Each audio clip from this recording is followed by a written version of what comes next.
Hey guys, today we're going to be making a baby dragon's little lair and we're going to fill it with tiny treasures. I'm starting out with some patterns. This is a window that I drew by hand and scanned in and made a Photoshop copy of, and I'm using the pattern from the previous build of a potion shop. I'm just going to change out this window. So let's get started.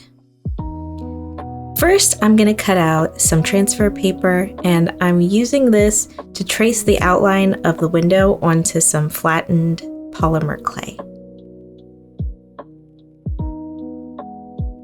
I wasn't expecting for none of that graphite to actually transfer onto the clay because it usually does when I do it with just my pencil, but luckily there were dents in the clay from me pressing down and tracing the lines, and I'm tracing the lines again with a carving tool and then baking it in the oven. Tracing the lines but not actually cutting out the shapes makes it easier to just break them apart when the clay is actually dry, and then I don't have to worry about warping the shape.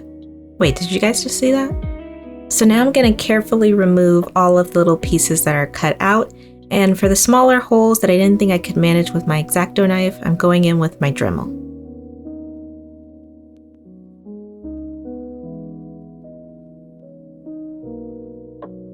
Also along the way, even though I was being super careful, I broke some of the pieces, but it's going to be fine in the end.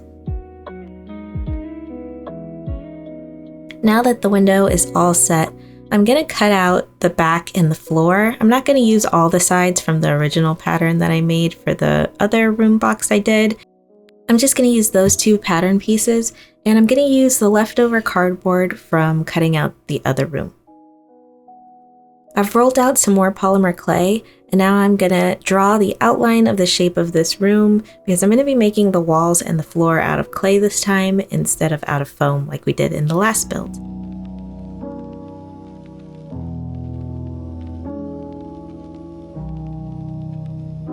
I drew out where I'm going to cut out the window, and then I started marking the spaces for the bricks.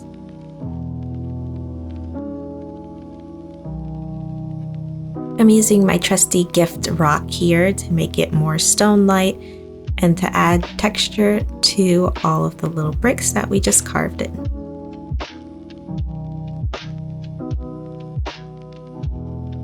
I felt like the top part was a little too flat, so I added some more design elements to the top of the arch, and then it looked pretty good.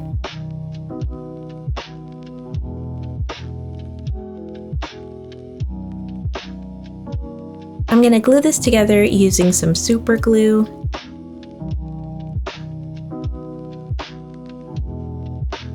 And now I'm going to start working on the floor.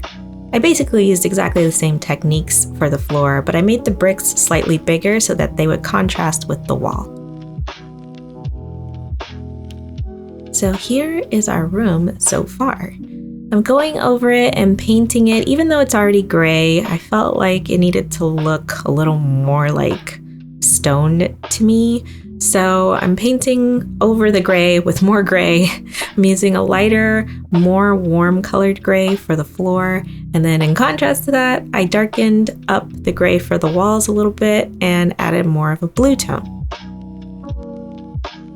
I also distinguished the wall from the floor by having the wall be mortared together with white grout, and then the floor has more dirt in the cracks, so you can't see any of the mortar between the rocks.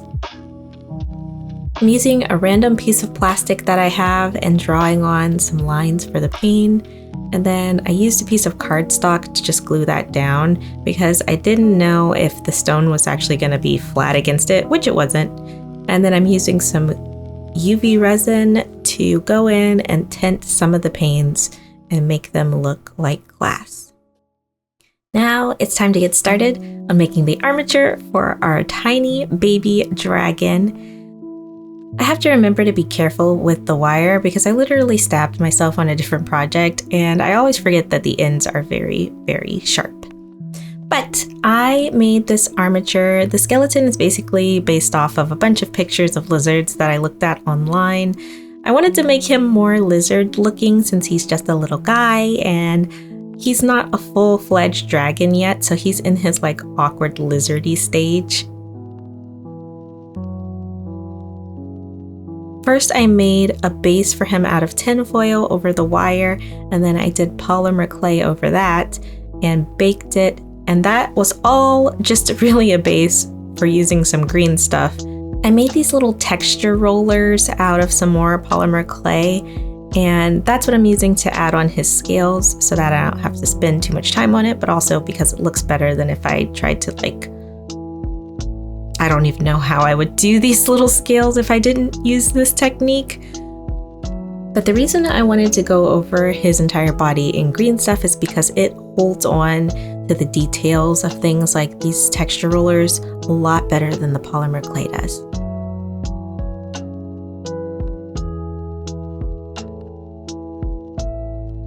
I've never sculpted a dragon before, so I didn't really know what I was doing. And in places where I couldn't be bothered to care too much how they looked, I just left them. So underneath, he's still just polymer clay. And I mostly only cared about the front side of him because that was the more visible side in the diorama. I left the green stuff to dry overnight, and then I sprayed the entire thing with some white acrylic paint and just his top with some light green and then a dark green over that. Now I'm going over him with a wash of dark green paint so that it gets into all his little grooves, and then re-highlighting some of his scales.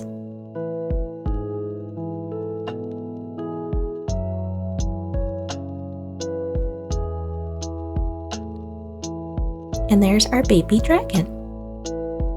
Okay, let's make a pile of gold for him to be laying on. I'm using my 3D pen again, and I'm gonna just ooze out a big giant blob here. It doesn't really matter what it looks like as long as it's like vaguely pile of gold shaped. Since my idea was to use this to get him a little bit of elevation, and he's mostly gonna be covering it up, and there's also gonna be other treasures covering the top of it, I didn't care too much about how detailed the texture was, but I did tiny little loops to try and make it look like gold coins. I really wanted to sell the fact that it was a pile of gold coins, so I decided to make a bunch of tiny individual gold coins using the 3D filament for the 3D pen and just cutting off little medallions. But I also wanted stacks of gold coins everywhere, so I rolled out some polymer clay and then put some little ridges all over it to look like stacks of coins. And then I spray painted everything gold.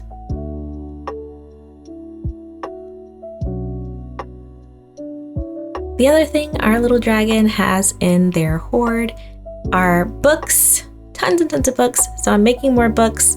I'm using the same technique that I used in the previous video, which I keep shouting out because I'm learning things as I go along and then I'm just transferring them to the next project. And right now I'm in a fantasy phase. So I'm using a lot of the same techniques, and those I'm not going into too much detail on, like how I make these little books. If you want to see more of a detailed explanation, I'm gonna link to that video up in the corner and the description box. That's also the video where I explain how to make these tiny little potion bottles. So go check it out.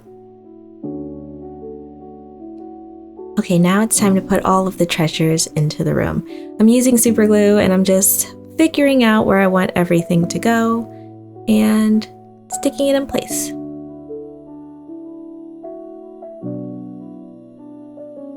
While I was doing this, I was trying to keep in mind that all of these objects have weight, so even though I'm using super glue to stick them together, I tried to make sure anything that I placed on top of something felt like it could actually be balanced there instead of just floating in space.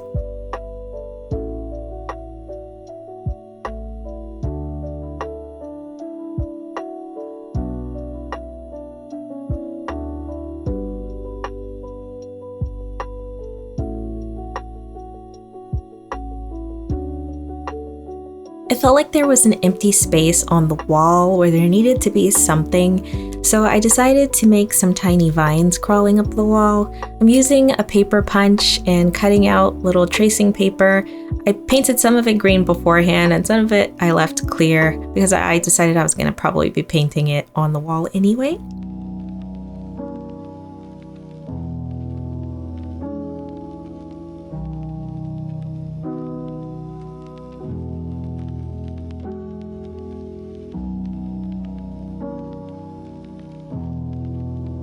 I felt like it needed bigger shadows. Since everything is so small, the shadows they make are non-existent, so I'm faking it a little bit by adding more shadows with dark paint.